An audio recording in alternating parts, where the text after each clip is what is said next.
joy, for the rain it raineth every day, with a high ho, the wind and the rain, and the rain it raineth every day. Hello, everybody. Welcome back to the Wheel of Shakespeare Challenge, last one for the month of September. We're sorry about the delay. We were having technical difficulties, and honestly, we are still having them, which is going to prevent us from doing the new lightning round, which I thought about, which a lot of people had concerns about issues with anyway. And we're not going to be able to do scenes because whatever we're having this ridiculous feedback and echo whenever more than one person is in the room at a time.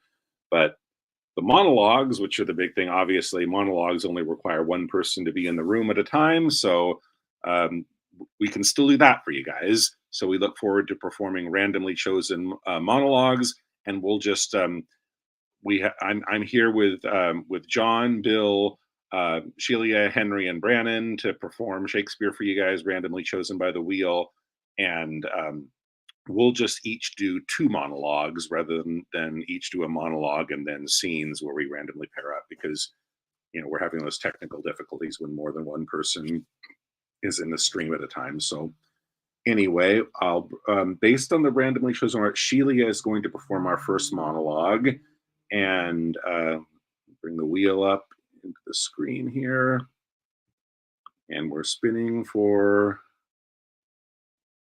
Sheila's first monologue.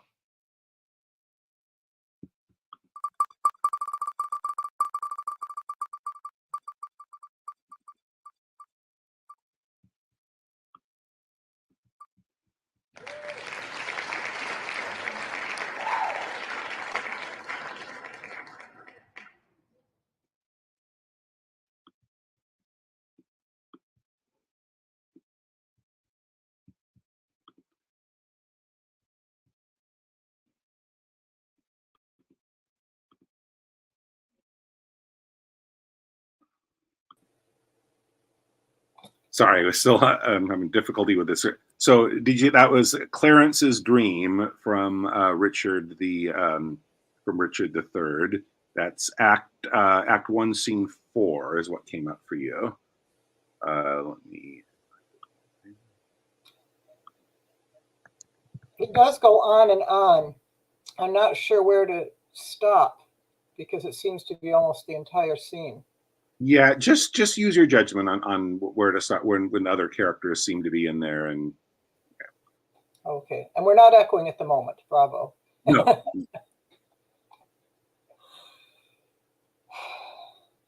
Oh, I have passed a miserable night, so full of ugly sights, of ghastly dreams, that as I am a Christian faithful man, I would not spend another such night. But for to buy a world of happy days. Oh, so full of dismal terror was the time.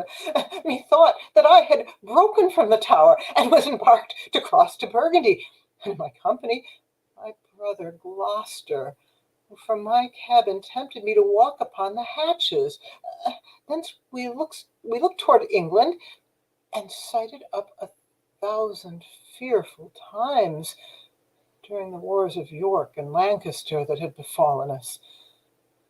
As we paced along upon the giddy footing of the hatches, methought that Gloucester stumbled, and in falling struck me, that thought to stay him overboard into the tempting billows of the main. Oh, Lord, Lord, methought, what pain it was to drown! What dreadful noise of waters in mine ears! What ugly sights of death within mine eyes! I thought I saw 1,000 fearful wrecks, 10,000 men that fishes gnawed upon, wedges of gold, great anchors, heaps of pearl, inestimable stones, unvalued jewels, all scattered in the bottom of the sea.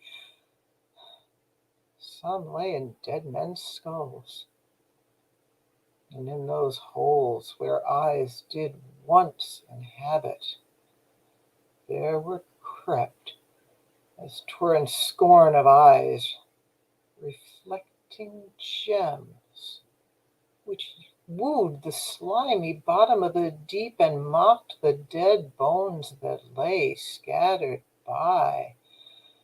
Ah, methought I had gazed upon the secrets of the deep, and oft did I strive to yield the ghost, but still the envious flood kept in my soul and would not let it forth to seek the empty, vast, and wandering air, but smothered it within my panting bulk, which almost burst to belch it in the sea.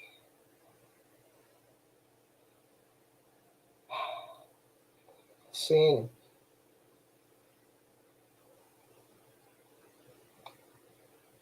Okay, thank you, Shelia. Had more technical difficulties with the wheel, so I apologize for that, but we think I've gotten that taken care of. It is my turn now. I will do the next monologue, and then Brannon is on deck. She'll go after I do. Myself.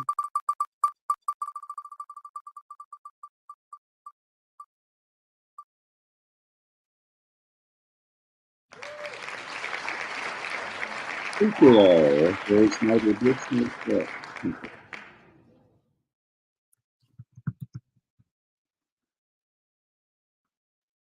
Okay, Tempest, Act 2, Scene 2.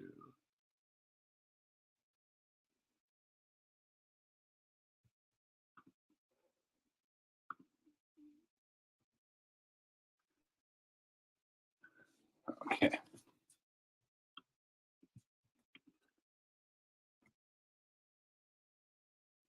There's neither bush nor shrub to bear off any weather at all, and another storm brewing. I hear it sing in the wind. Yon some black cloud, yon huge one, looks like a foul bombard that would shed his liquor. If it should thunder as it did before, I know not where to hide my head. Yon same cloud cannot choose but fall by pailfuls. What have we here? A man or a fish? Dead or alive? A fish, he smells like a fish. A very ancient and fish-like smell. A kind of, not of the newest Poor John. A strange fish. Were I in England now, as once I was, and had but this fish painted, not a holiday fool there would but give a piece of silver. There would this monster make a man. Any strange beast there makes a man. Where they will not give a doit to relieve a lame beggar, they will lazy out 10 to see a dead Indian. Legged like a man, and his fins like arms. Warm, oh my troth. I do now but loose my opinion. Hold it no longer. This is no fish, but an islander, that hath lately suffered by a thunderbolt. Oh, alas, the storm is come again. My best way is to creep under his gabardine. There is no other shelter hereabouts. Misery acquaints a man with strange bedfellows. I will here shroud till the dregs of the storm be past. Okay. That was a fun one. I don't think I've ever done that one before. Different from how I usually.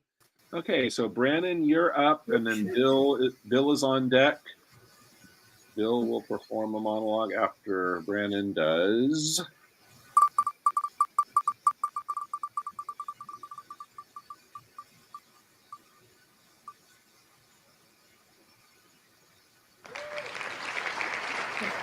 Wimble, and Sybil will sing. I think is answering the prince's demand about what happened after Romeo just killed Sybil.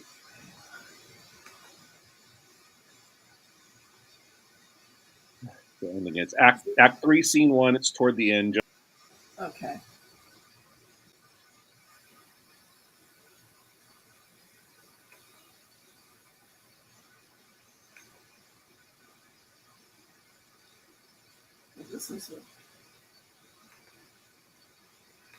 This is with the Mercutio or afterwards? After Mercutio has... I think this is after everything. After Tybalt killed Mercutio, and then when Romeo killed Tybalt, and then the prince comes in to demand what happened, and Benvolio gives the answer. Okay. All right.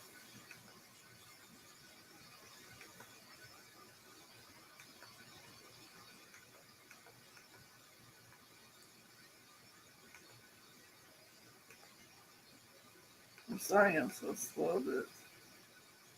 Okay, here.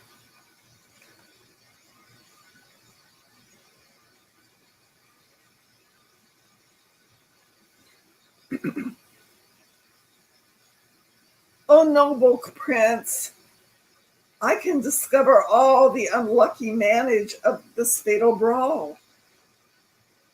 There lies the man, slain by young Romeo, that slew thy kinsman, brave Mercutio.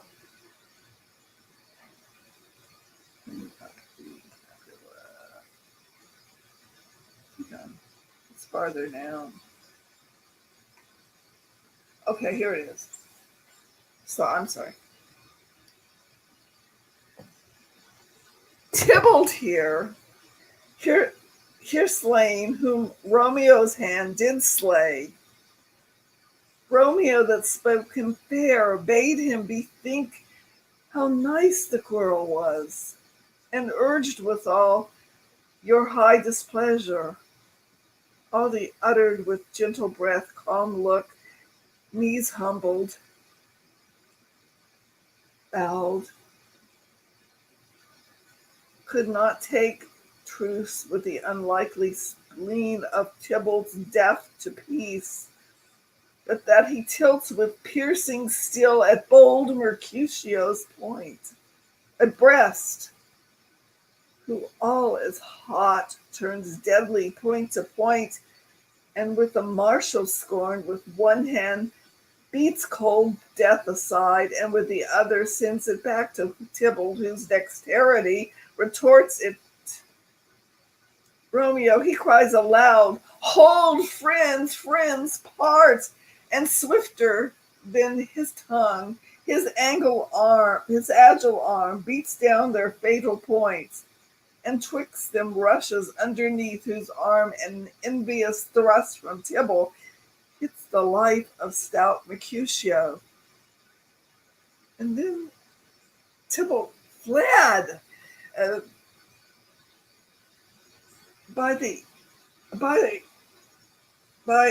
comes back to Romeo, who had but merely entertained revenge, and two they go like lightning, for ere I could draw to part them, was stout Tybalt slain, and his he fell did Romeo turn and fly.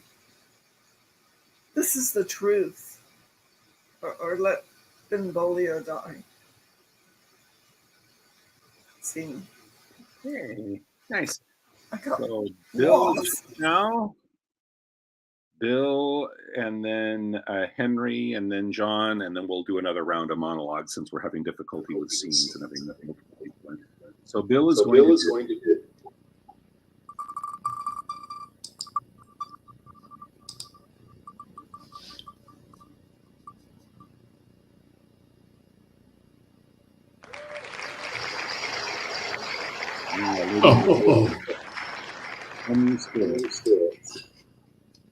Okay. Okay, whenever you're ready to go ahead.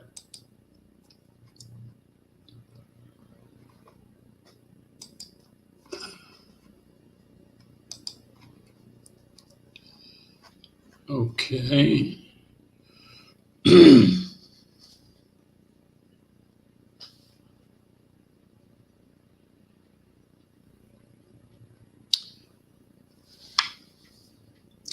Come, you spirits that tend on mortal thoughts, unsex me here and fill me from the crown to the toe top full of direst cruelty.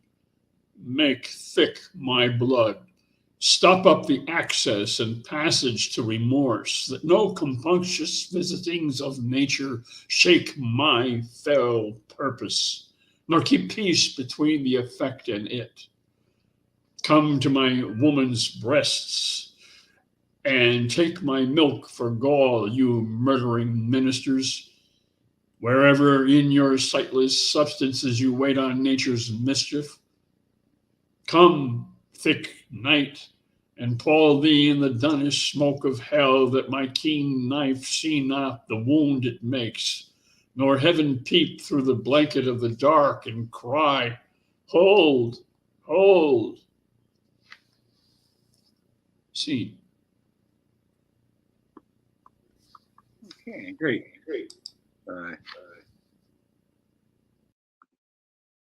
Henry is up now. He's going to do.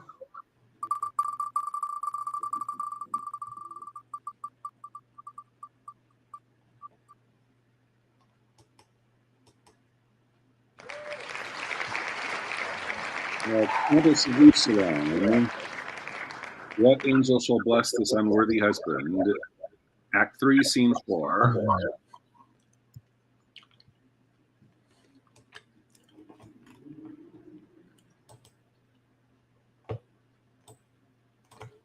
So whenever you're ready.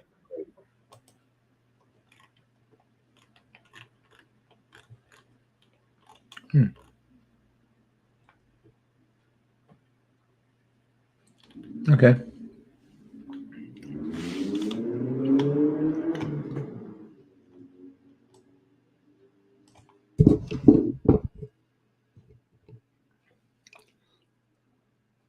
What angel shall bless this unworthy husband?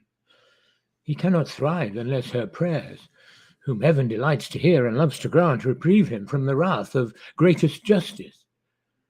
Write, Rinaldo, to this unworthy husband of his wife. Let every word weigh heavy of her worth, that he does weigh too light. My greatest grief, though little he do feel it, set down sharply, dispatch the most convenient messenger. When haply he shall hear that she is gone, he will return. And hope I may that she, hearing so much, will speed her foot again, led hither by pure love, which of them both is dearest to me. I have no skill in sense to make distinction. Provide this messenger. My heart is heavy, and mine age is weak. Grief would have tears, and sorrow bids me speak. Scene? Okay, great. So, John, We have you. and then we're going to go back. The six of us.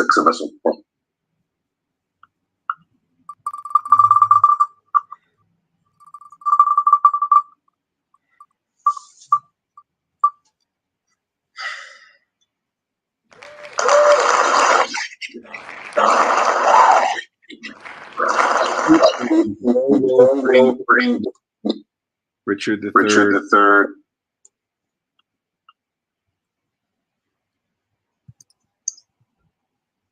Believe this is just flying to the office. God, I can't hold on just a second. I gotta. Richard III. Act 3, Scene 4. Act 3, Scene 4. Is it? Yeah. Okay. I believe this is just that head and child.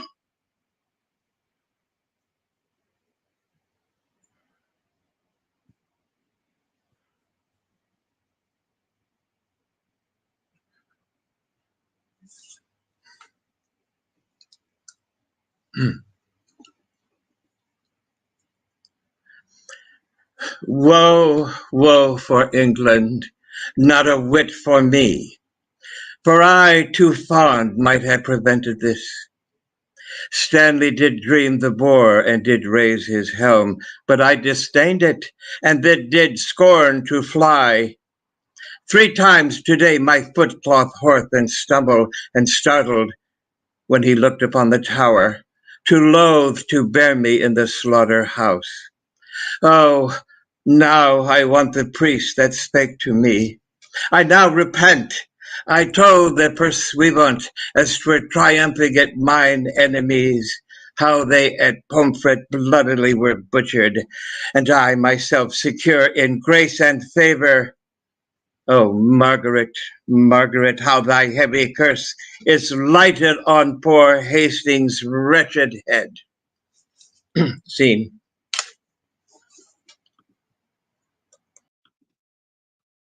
Okay, great. And I see while you were doing that, Eleanor just joined us. So we got one more player. And we were just finishing the first round of monologues, so we just got you in on time to do a monologue from you.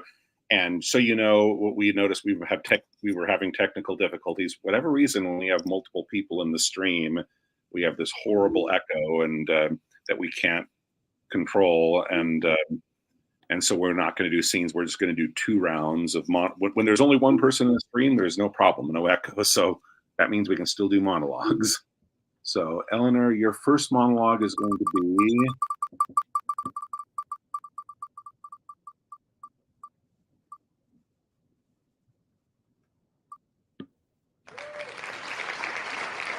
Rosalind, and why I pray you, as you like it, Act 3, Scene 5. Could someone send me the link, please? Yeah, let me, so we don't wait. I'll send you the link we'll go back to the beginning. We'll have Sheila do her next one, and you can be looking for yours while she's doing hers.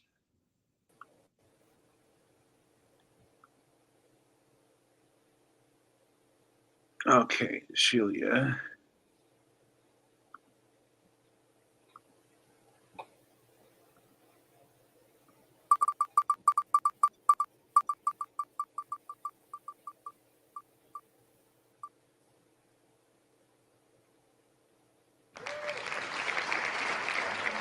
Not to explode, which I did in the past.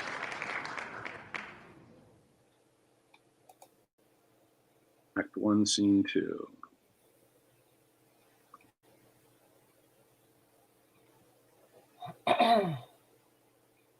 Could you give me that opening line, Mark? Just read it, the Malcolm line. Honestly, I forgot what is Malcolm's line that he says that. He says, "Say to the king the knowledge of the broil as thou didst leave it." Okay. Say to the king the knowledge of the broil as thou didst.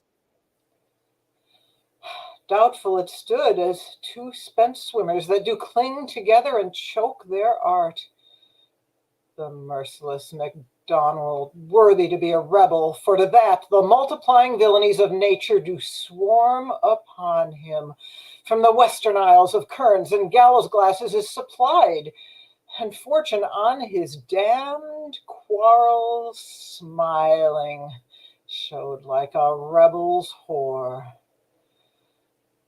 But all's too weak for brave Macbeth. Well, he deserves that name, disdaining fortune with his brandished steel, which smoked with bloody execution like Valier's minion, carved out his passage till he faced the slave, which ne'er shook hands nor bade farewell to him, till he unseamed him from the nave to the chaps, and fixed his head upon our battlements, as whence the sun gins his reflection, shipwrecking storms and direful thunders break. So from that spring whence comfort seemed to come, discomfort swells. Mark, King of Scotland, mark, no sooner justice had with valored arms compelled these skipping kerns to trust their heels, but the Norwegian lord, surveying vantage, with furbished arms and new supplies of men began fresh assault, as sparrows, eagles, or the hare, the lion. If I say sooth, I must report They were as cannons overcharged with double cracks. So they doubly redoubled strokes upon the foe, except they meant to bathe in reeking wounds or memorize another Golgotha, I cannot tell. But I am faint. My gashes cry for help.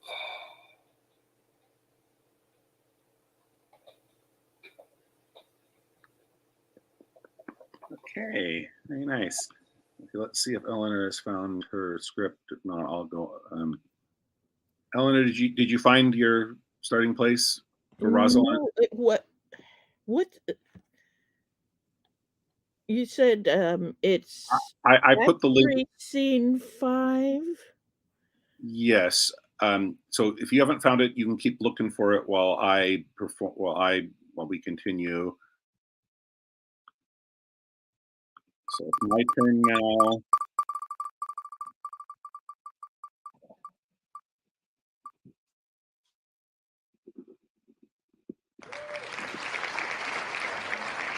I'll give my Coriolanus.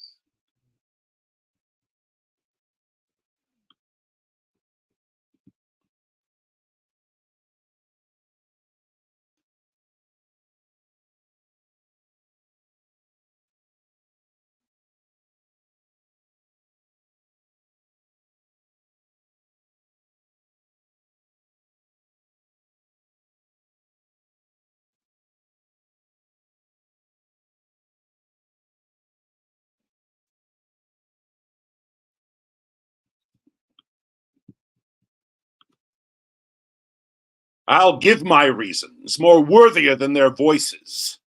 They know the corn was not our recompense, resting well assured that ne'er did service for't. Being pressed to the war, even when the navel of the state was touched, they would not thread the gates. This kind of service did not deserve corn gratis. Being in the war, their mutinies and revolts, wherein they showed most valor, spoke not for them. The accusation which they have often made against the Senate, all cause unborn, could never be the motive of so frank a donation. Well, what then?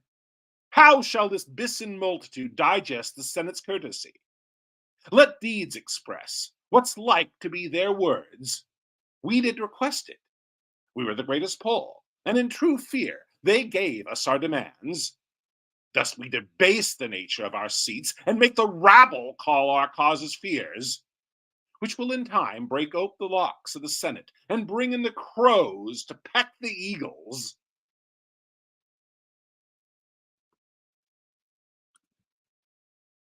Okay.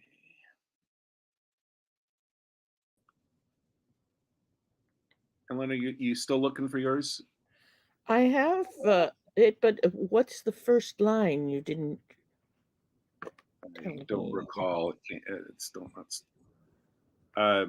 Act 3, Scene 5, there's one very long speech. Shall I go for that one? Yes, Or just go with that one. okay. And why, I pray you, who might be your mother that you insult, exult, and all at once over the wretched? What though you have no beauty? As by my faith I can see no more in you than without candle may go dark to bed. Must you be therefore proud and pitiless? Why, what means this? Why do you look on me?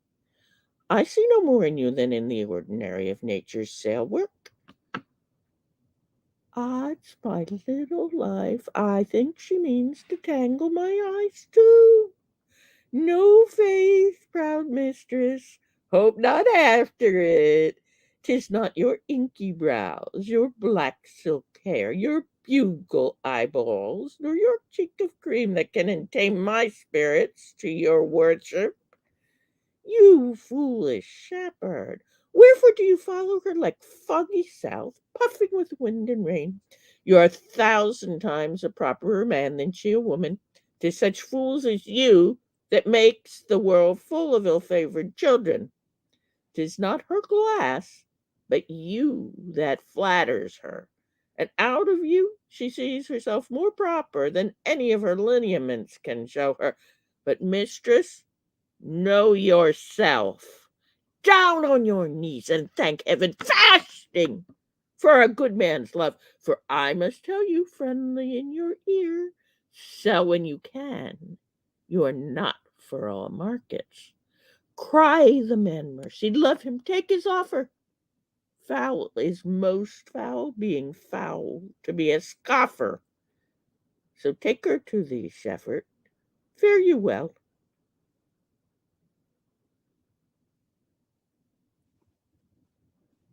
Okay. Was that the one you meant? I'm not sure. I don't recall because we did a couple more people since you spun it, so I don't remember what the first line was. But whatever you chose, it worked out fine. Okay, so Brandon, it's your turn again. And you will be doing.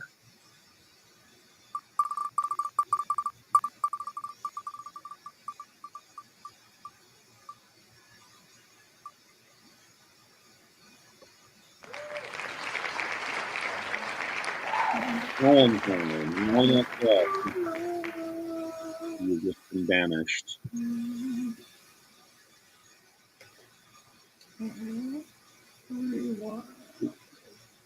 I think it's toward the end of the scene, after the scene one.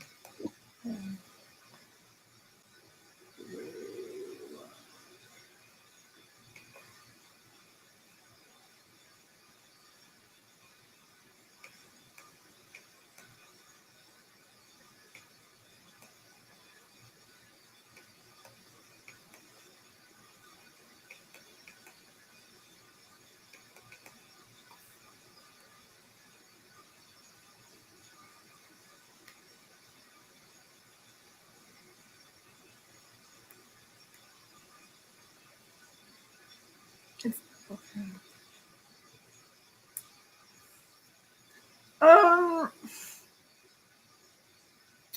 A woman sometimes scorns what best contents her. Send her another. Never give her o'er. For scorn at first makes after love the more. If she do frown, 'tis not in hate of you, but rather to be yet more for loving you. If she do chide, 'tis not to have you gone, for why the fools are mad if left alone. Take no repulse, whatever she hath done, for get you gone she doth not mean away. Flatter and praise, commend, extol their graces, though ne'er so blacks as they have angels' faces.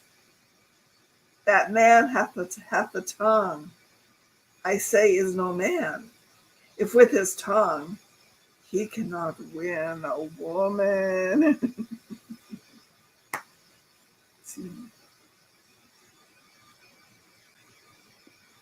Okay, thank you. So, Bill, you're up, and then Henry's on deck.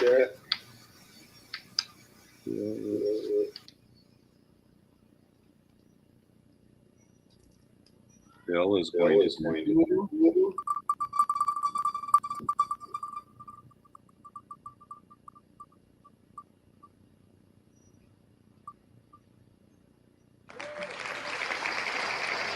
Lady Percy. Okay. Act one. Scene three.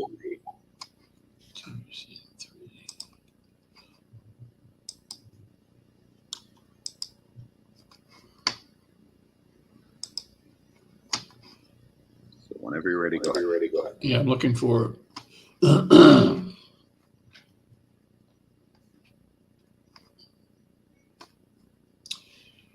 starting with, "Oh my good Lord, why are you thus alone?" Is that correct?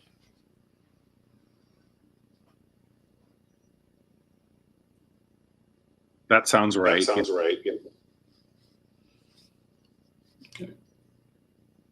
"Oh my good Lord, why are you thus alone? For what offense have I this fortnight been a banished woman from my Harry's bed? Tell me, sweet Lord, what is that takes from thee thy stomach, pleasure in thy golden sleep? Why dost thou bend thy eyes upon the earth and start so often when thou sitt'st alone? Why hast thou lost the fresh blood in thy cheeks and given my treasures and my rights of thee to thick-eyed musing and cursed melancholy? In thy faint slumbers I by thee have watched and heard thee murmur tales of iron wars, speak terms of manage to thy bounding steed, cry, 'Courage to the field!'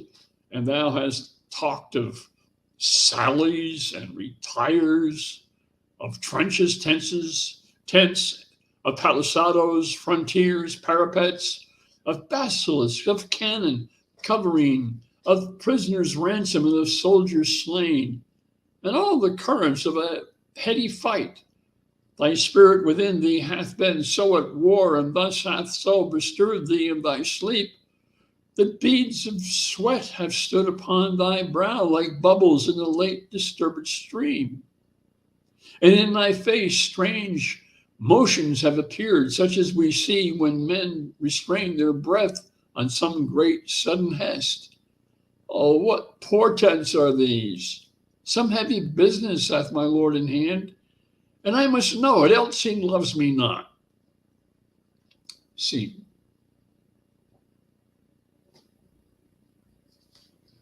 Okay. Thank you, Bill. Henry, you're up. Eleanor is on deck. She will go after Henry does.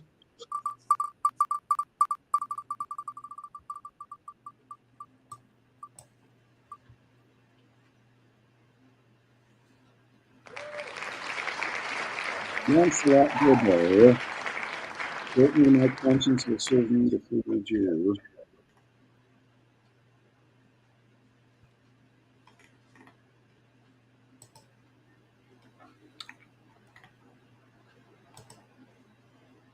Okay, whenever.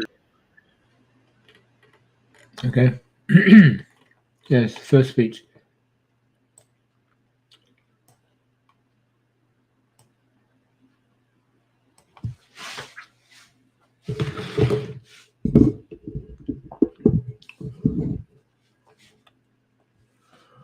Certainly my conscience will serve me to run from this Jew my master. The fiend is at mine elbow and tempts me, saying to me, "Gobbo, Lancelot Gobbo, good Lancelot, or good Gobbo, or good Lancelot Gobbo, use your legs, take the start, run away." My conscience says, "No, take heed, honest Lancelot, take heed, honest Gobbo, or, as aforesaid, honest Lancelot Gobbo, do not run, scorn running with thy heels." Well, the most courageous fiend bids me pack. "Via," says the fiend. "Away," says the fiend. "For the heavens rouse up a brave mind," says the fiend, "and run." Well, my conscience, hanging about the neck of my heart, says very wisely to me, "My honest friend Lancelot, being an honest man's son, or rather an honest woman's son, for indeed my father did something smack, something grow to, he had a kind of taste. Well, my conscience says, Lancelot, budge not."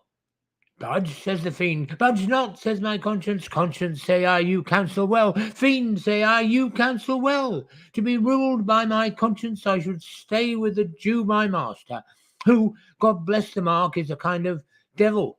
And to run away from the Jew, I should be ruled by the fiend, who, saving your reverence, is the devil himself." Certainly the Jew is a very devil incarnate. And in my conscience is but a kind of hard conscience to offer to counsel me to stay with the Jew. The fiend gives the more friendly counsel. I will run, fiend. My heels are at your command. I will run. Scene? Okay, great. So Eleanor's next monologue will be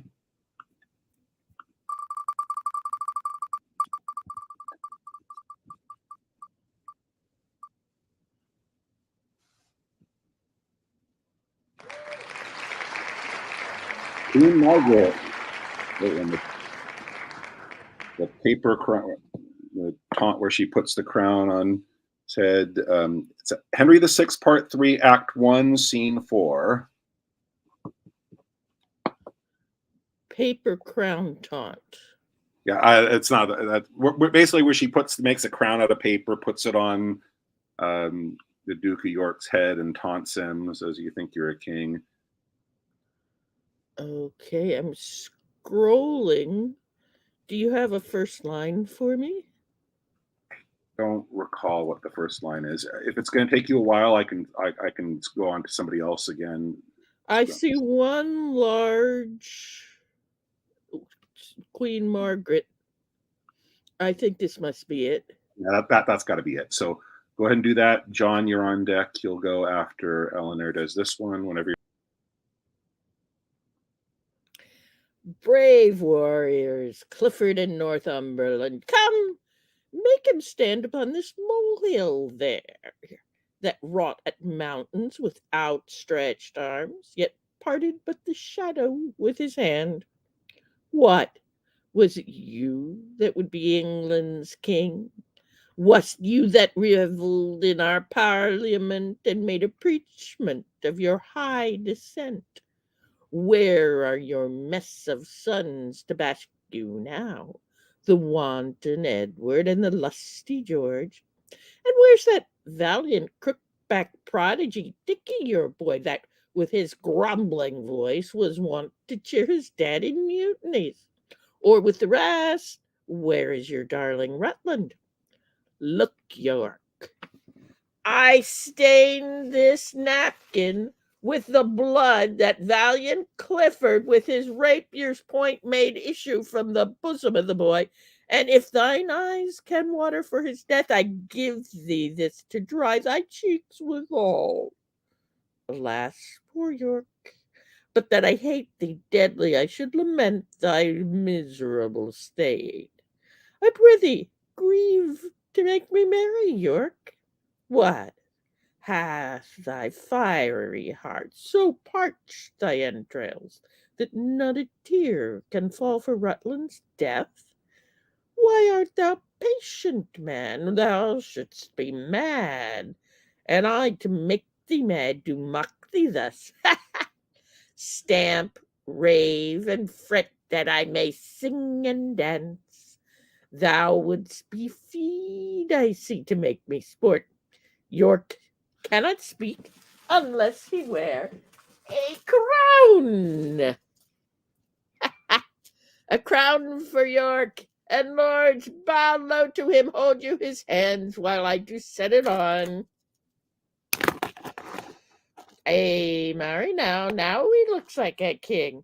This is he that took King Henry's chair, and this is he that was his adopted heir. But how is it that great Plantagenet is crowned so soon, and broke his solemn oath? As I bethink me, you should not be king till our King Henry had shook hands with death. And will you pale your head in Henry's glory, and rob his temples of the diadems now in his life against your holy oath? Oh, 'tis a fault too unpardonable. Off with the crown, and with the crown his head. And whilst we breathe, take time to do him dead.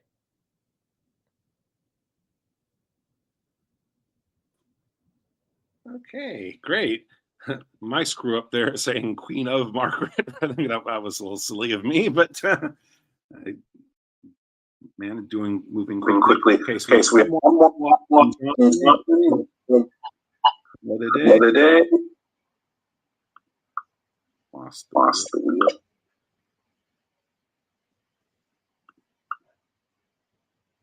Okay. Okay. Monologue. Monologue of the day. Wow. Opening of Romeo and Juliet. Romeo and Juliet chorus.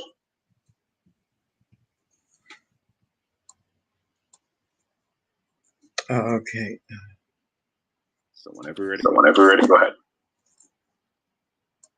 Okay.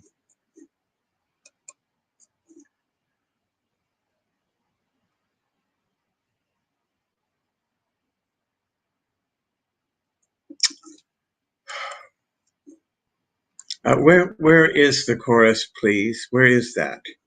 At the beginning? Very beginning. The prologue. Yes, Is that right? Yes, two houses. Okay.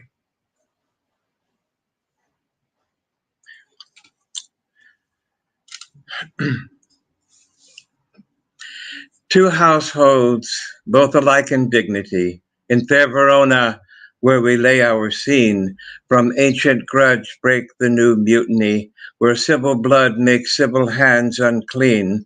From forth the fatal loins of these two foes, a pair of star-crossed lovers take their life, whose misadventured piteous overthrows do with their death bury the parents' strife.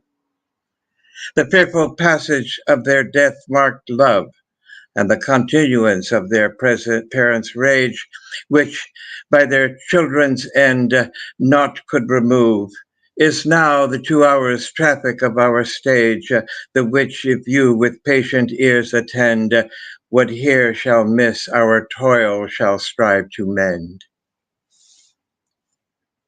Theme. Okay, thank you, John. Thank you, everybody, for the good performances today.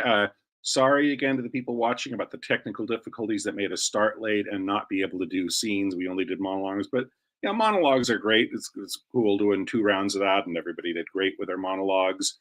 So hopefully we won't have the same technical issues again next week, and we'll see you again. Same channel, same time, next Saturday for the Wheel of Shakespeare Challenge. Take care. See you guys soon. Bye now.